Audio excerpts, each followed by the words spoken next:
And so what we have here is the rest of that quart of turkey stock.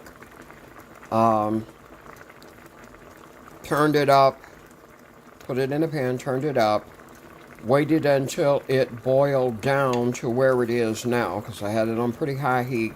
So I'm pretty high heat right now, like medium high. I've got the sauteed other vegetables that were sitting there minding their own business. You can see they're pretty well caramelized. I put the turkey back in.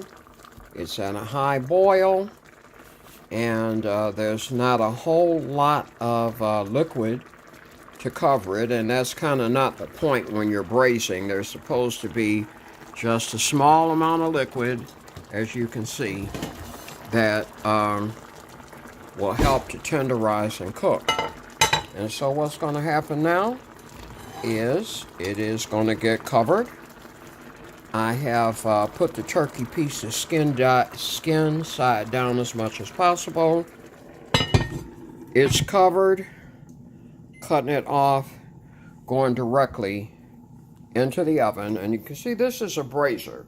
So it is not a very tall thing, and it's meant, particularly to braise, which means the bubbles will go up. What little bubbles there are will go up and create a little vapor and steam inside the pot, but not a lot of liquid, but yet meant to tenderize and flavor what's cooking. So we'll see what happens.